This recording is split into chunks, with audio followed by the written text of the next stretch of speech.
মহানন্দার চরে জমি মাফিয়াদের দৌরাত্ম্য। নদীর চর বিক্রির অভিযোগ। ফাঁসি দেওয়ার বিধাননগর 1 নম্বর গ্রাম পঞ্চায়েতের অন্তর্গত ভাতিগঞ্জ গ্রামে জমি মাফিয়ারাজের অভিযোগ সিএনএর লাগাতার সম্প্রচার।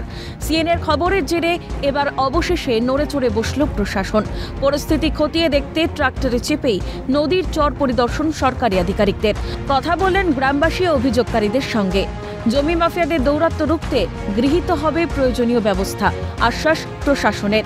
আংশিক স্বস্তিতে বাসিন্দারা। ধন্যবাদ জানালেন সিএনকে। ইরিগেশন ডিপার্টমেন্ট আসলো, তার থেকে সবার প্রথমে আমি অসংখ্য ধন্যবাদ জানাবো আমাদের নিউজ টিভি চ্যানেল যেটা আছে ক্যালকাটা নিউজ, সিসিএন, আমাদের জি নিউজ সাথে আছে। তো এদের সবাইকে আমি অসংখ্য ধন্যবাদ জানাবো আমাদের ভয়েসটা একটু ধরে ধরার জন্য। এনাদের জন্যই কিন্তু আজকে প্রশাসন নড়াচড়া করছে, না হলে গত 6 মাস থেকে প্রশাসন কোনো অ্যাকশন নেয়নি। তো ইরিগেশন ডিপার্টমেন্ট আমাদের কথা শুনে আমাদের জায়গায় আসছে, স্পটে এসে আমাদের সব ইরিগেশন ডিপার্টমেন্টকে আমরা সব দেখাইলাম। দেখার পর উনি আমাদের যেটা আশ্বাস দিল যে কিছু না কিছু একটা ভালো হবে, যেহেতু এটা নদীর জমি। তবে প্রতিশ্রুতি পূরণ না হলে আগামী দিনে বৃহত্তর আন্দোলনের হুঁশিয়ারি ভাতিগঞ্জবাসীর।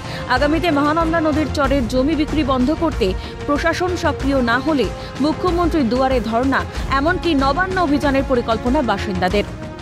এরা তো আমাদেরকে আশা দিল যে আমরা ভালো কাজ করব, আর আশা করি যে করবে। যদি সমস্যার সমাধান না হয় তাহলে কি মুখ্যমন্ত্রীকে চিঠি করবে? হ্যাঁ করব, মুখ্যমন্ত্রীকে চিঠি করব।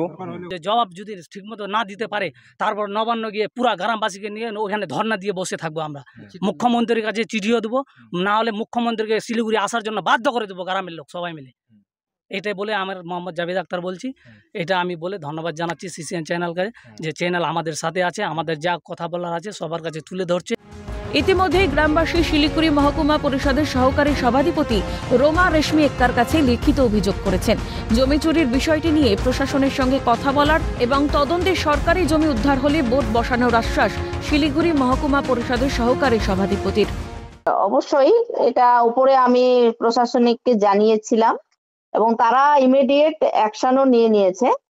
আর বেলারও আমাদের বিডিও সাহেব ওনারা উপর মহলে জানিয়ে ইরিগেশনকে জানিয়েছেন ওনারা এবং ওনাদের তরফ থেকে প্রশাসন ইরিগেশন ডিপার্টমেন্ট থেকে ওনারা তদন্ত করলেন। হ্যাঁ অবশ্যই ওটা খতিয়ে দেখা হোক। যদি সরকারি জমি হয় তাহলে অবশ্যই সেটা সরকারের জমি, সেটার মালিক তো কেউ না, সেটা তখন বোর্ড লাগবে। মূলত উত্তর দিনাজপুর এবং দার্জিলিং জেলার মাঝ বরাবর দিয়ে বয়ে চলেছে মহানন্দা নদী। সেই নদীর চরেই দেদার জমি বিক্রির অভিযোগ। জমি মাফিয়াদের কারবার বন্ধ করতেই সরব ভাতিগঞ্জের বাসিন্দারা একত্রিত হয়ে প্রশাসনের কাছে লিখিতভাবে অভিযোগ দায়ের করেছিলেন জমি দখলমুক্ত করার জন্য।